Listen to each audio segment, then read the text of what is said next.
Hello दोस्तों, हम लेकर आए हैं आपके लिए सीटेट के क्वेश्चन जो 2013 के क्वेश्चन हैं हिंदी के। और हम चाहते हैं कि आप इन्हें ध्यानपूर्वक देखें और पढ़ें। चलिए शुरुआत करते हैं, समय बेकार न करते हुए चलिए शुरुआत करते हैं। प्लेटो का यह है कथन कि बच्चा बड़ों के बीच एक विदेशी की तरह होता है, किस भाषिक सच्चाई की ओर संकेत करता है? यह संकेत करता है कि बच्चे अपनी भाषा में बोलते हैं जिसे बड़े सही सही नहीं समझ पाते हैं। आंसर नंबर 1 सही है। भाषा की कक्षा में कहानियां नंबर 3 सही है, यानी विभिन्न प्रकार की भाषाई संरचनाएं और चिंतन विकास की संभावनाएं लिए होती हैं। राष्ट्रीय पाठ्य चर्चा की रूपरेखा 2005 के अनुसार कौन सा कथन सही है? तो इसमें कथन 2 सही है। भाषा शिक्षण एक प्रकार से अन्य विषयों की कक्षाओं में भी मौजूद रहता है। अगला क्वेश्चन, भाषा कौशलों के संदर्भ में कौन सा कथन सही है?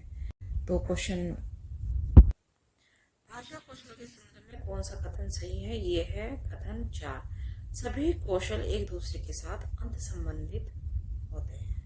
नेक्स्ट, उच्च प्राथमिक स्तर पर भाषा की पाठ्य पुस्तक में विविध प्रकार की साहित्यिक रचनाओं के समावेश का मुख्य उद्देश्य है विभिन्न प्रकार की साहित्यिक विधाओं की भाषाई रचनाओं से परिचित होने का अवसर देना।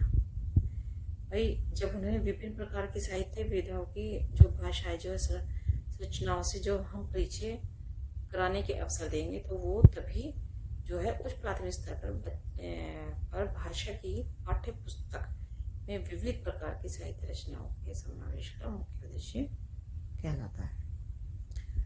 क्वेश्चन नंबर नेक्स्ट, रश्मि अपनी कक्षा को बाहर मैदान में ले जाती है और पर्यावरण पर आधारित कविता पाठ का कार्य करती है। तो रश्मि का जो उद्देश्य है ये है कि मैदान के प्राकृतिक वातावरण के साथ संबंध जोड़ते हुए कविता को समझाने का अवसर देना, यानी वह बाहर के जो वातावरण है उसके साथ कविता को जोड़ने की पूरी कोशिश कर रही है, जिससे कि बच्चों की समझ में कविता आ जाए और उसका अर्थ भी। नेक्स्ट क्वेश्चन देखिए, भाषा में आंकलन करने के बाद महत्वपूर्ण सोपान होना चाहिए। तो भाषा में जो आंकलन है इसके करने के बाद महत्वपूर्ण सोपान होना चाहिए। नंबर 1, आंकलन से प्राप्त आंकड़ों के आधार पर बच्चों के अभिभावकों से विचार विमर्श करना। जी हाँ, जब आंकलन हो जाए तो उसे जो अभिभावक है अगर उनसे विचार विमर्श करेंगे तो और भी आंकलन के बारे में बताएंगे तो और भी बच्चों में सुधार होगा। विद्यालय में नेक्स्ट क्वेश्चन है, विद्यालय में एक से अधिक भाषाओं का शिक्षण जो है वो क्या होता है? विद्यालय में एक से अधिक भाषाओं का जो शिक्षण होता है वो बहुभाषित और राष्ट्रीय सद्भाव का प्रसार करता है। जब बच्चा अनेक भाषाएं सीखता है तो वो राष्ट्रीय सद्भाव का प्रसार करता है। नेक्स्ट क्वेश्चन है, भाषा शिक्षण की प्रत्यविधि से क्या मतलब इसका अर्थ है? भाषा शिक्षण की प्रत्यक्ष विधि है कि भाषा अर्जन की स्वाभाविक स्थिति का निर्माण होता है, यानी भाषा अर्जन की स्वाभाविक स्थिति का जो है उसका निर्माण होता है। नेक्स्ट क्वेश्चन है कि भाषा में रचनात्मक आंकलन का सर्वाधिक बेहतर उदाहरण है बच्चों को अपने खट्टे मीठे अनुभव लिखने के लिए कहना। जब हम उनसे कोई कार्य कराएंगे तो उनसे कहें रचनात्मक आंकलन उनका करने के लिए सर्वाधिक जो बेहतर उदाहरण है उनसे कहेंगे कि आप अपने खट्टे मीठे अनुभव हमें लिख करके बताइए। नेक्स्ट क्वेश्चन है हमारा, हिंदी भाषा के प्रश्न पत्र में आप किस प्रकार को सर्वाधिक उचित मानते हैं? इसका आंसर है, लेखक ने पहाड़ों पर होने वाली बारिश का वर्णन एक अलग तरीके से किया है। आप बारिश संबंधी अपना अनुभव लिखिए।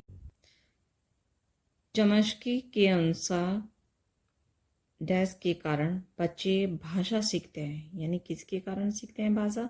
भाषा अर्जन क्षमता के कारण सीखते हैं। ये किसने कहा है? चमस्की ने कहा है। तो भाषा शिक्षण में अनिवार्य है, आंसर 2 सही है, समग्रतावादी दृष्टिकोण। नेक्स्ट क्वेश्चन, विशेष आवश्यकता वाले बच्चों की भाषा का आंकलन करते समय हमें किस चीज़ का ध्यान रखना चाहिए? उनकी क्षमताओं और सीमाओं का ध्यान रखना चाहिए, यानी कि उनकी क्षमता और सीमाओं का ध्यान रखना चाहिए। तो दोस्तों ये थे हमारे हिंदी के क्वेश्चन। आपके लिए बहुत ही महत्वपूर्ण क्वेश्चन है और हम ये हल क्वेश्चन लेकर के आए हैं। और पेपर था ये 2013 का। ये 2013 के क्वेश्चन थे जिसमें हमने आपके लिए आए हैं। तो आप हमें लाइक और सब्सक्राइब कीजिए। वीडियो अच्छी लगी तो मिलते हैं हम आपको नेक्स्ट वीडियो में। Okay bye.